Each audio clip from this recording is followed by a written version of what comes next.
చెప్తే ఆ కళ కలగానే మిగిలిపోతుంది. ఇది నాన్నగారు ఉన్నప్పుడు ఉన్న ఇల్లు ఏదేనండి? ఇది నెహ్రూ గారు ఉన్నప్పుడు ఇల్లు ఇది. ఆయన ఉన్నప్పుడే కొత్త ఇల్లు కట్టించారు. ఓకే.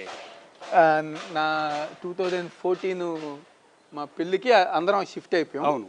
ఆయన పడుకోవడానికి మాత్రం మీరు షిఫ్ట్ అయినా కూడా నెహ్రూ గారు ఇక్కడే ఉండేవారు. ఆయన పడుకోవటం ఇక్కడే, అంటే పొద్దున ఒక గంట వచ్చేసి మళ్ళీ ఇటే, ఎందుకంటే ఆయనకి ఈ ఇల్లు అన్నా లేకపోతే ఇక్కడ బాండింగ్ అన్నా బాగా ఎక్కువ ఉంటుంది.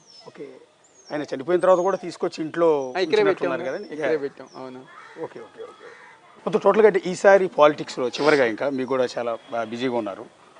ఈసారి పాలిటిక్స్లో పవన్ కళ్యాణ్ టీడీపీ కలిసింది. సో 2004 నాటి పరిస్థితి సిచ్యువేషన్ ఇప్పుడు మళ్ళీ రిపీట్ కాబోతుంది, మేము అధికారంలోకి వస్తున్నామని చెప్తున్నారు. ఉంటుందా పవన్ కళ్యాణ్ ఎఫెక్ట్ అనేది? ఎంతమంది కలిసినా ఈరోజు జగన్మోహన్ రెడ్డి గారికి, చంద్రబాబు నాయుడు గారికి పవన్ కళ్యాణ్ ఉండొచ్చు, లేకపోతే ఇంకేదైనా పార్టీలు ఉండొచ్చు, ఇంకొక నాయకులు ఉండొచ్చు, లేకపోతే ఇంకెవరన్నా ఉండొచ్చు. కానీ ఈరోజు జగన్మోహన్ రెడ్డి గారికి 30 లక్షలు ఇళ్ల స్థలాలు ఇచ్చిన మహిళలు ఉన్నారు, చేయూతి తీసుకున్న మహిళలు ఉన్నారు, కాపు నేస్తం తీసుకున్న మహిళలు ఉన్నారు, వాహన మిత్ర తీసుకున్న ఆటో డ్రైవర్లు ఉన్నారు, అమ్మఒడి విద్యాదీవెన తీసుకున్న విద్యార్థులు వాళ్ళ తల్లిదండ్రులు ఉన్నారు. ఇన్ని పథకాలు 2,80,000 కోట్ల రూపాయలు సంక్షేమ పథకాల కోసం ఖర్చు పెట్టిన జగన్మోహన్ రెడ్డి గారిని ఓడిస్తాం ఎవరి తరం కాదు. ఎంతమంది కలిసి వచ్చినా ఈరోజు జనాభా కులాలు చూడట్ల, మతాలు చూడట్ల.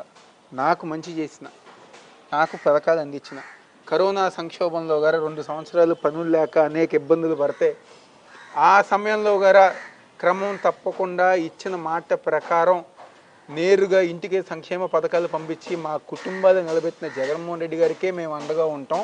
అంతేగాని కరోనా రాగానే హైదరాబాద్ వెళ్ళిపోయి తలుపులు వేసేసుకుని అన్నీ మూసేసుకుని నాకు రాష్ట్రంతో సంబంధం లేని చెప్పని చంద్రబాబు నాయుడికి లేదా వాళ్ళ మిత్రపక్షాలకు మేము ఎందుకు సపోర్ట్ చేస్తామని చెప్పని జనం క్లియర్ మైండ్ సెట్తో ఉన్నారు. అదేవిధంగా రేపు జరగబోయే ఎన్నికల్లో సంక్షేమ పథకాలు అమలు చేస్తున్నారు, నవరత్నాలను సక్సెస్ఫుల్గా అమలు చేస్తున్నారు, జనాలందరికీ అకౌంట్లో డబ్బులు వేస్తున్నారు, కానీ డెవలప్మెంట్ వదిలేశారు అనేది కదా ప్రధానమైన విమర్శ.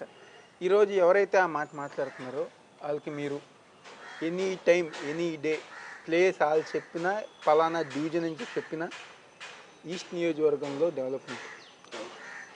నేను ఎందుకు ఈస్ట్ అన్నానంటే ఈస్ట్లో వైఎస్ఆర్ కాంగ్రెస్ పార్టీ గెలవలా, అయినా ఈస్ట్ నియోజకవర్గంలో 650 కోట్ల మేరకు అభివృద్ధి కార్యక్రమాలు జగన్మోహన్ రెడ్డి గారు చేశారు.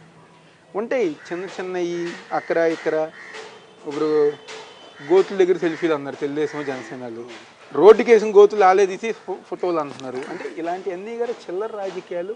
తెలుగుదేశం పార్టీ జనసేన చేసిన అభివృద్ధి అంటే ఏంటి? సామాన్య ప్రజానికం నివసించే ప్రాంతంలో వాళ్ళకు కావాల్సిన మౌలిక సదుపాయాలు, రోడ్డు, డ్రైను, వాటరు అన్నీ సక్రమంగా ఉంటే అది నిజమైన అభివృద్ధి.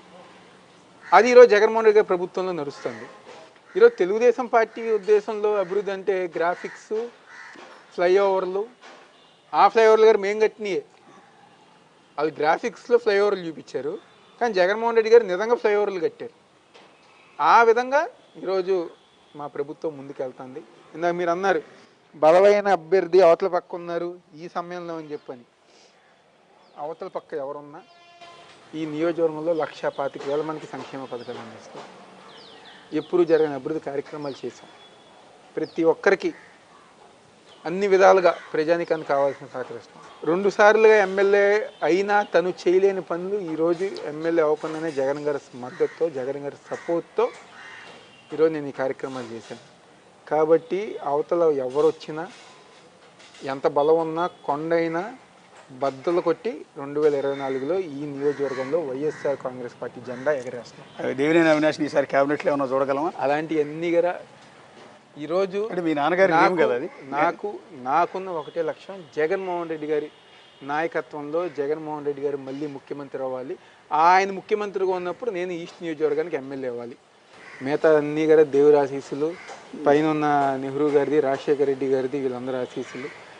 ఆ తర్వాత మిగతా అంతా దేవుడి ఇష్టం కానివ్వండి. నాకు మాత్రం మళ్ళీ జగన్ గారు ముఖ్యమంత్రి అవ్వాలి. ఆయన ముఖ్యమంత్రి స్థానంలో అసెంబ్లీలో నేను కూర్చోవాలి ఎమ్మెల్యేగా. ఆల్ ది బెస్ట్ అండి. Thank you. అది విజయవాడ ఈస్ట్ వైసీపీ అభ్యర్థి దేవినేని అవినాష్తో నేనే ఎమ్మెల్యే కార్యక్రమం. ఖచ్చితంగా ఈసారి అడుగుపెట్టి అసెంబ్లీలో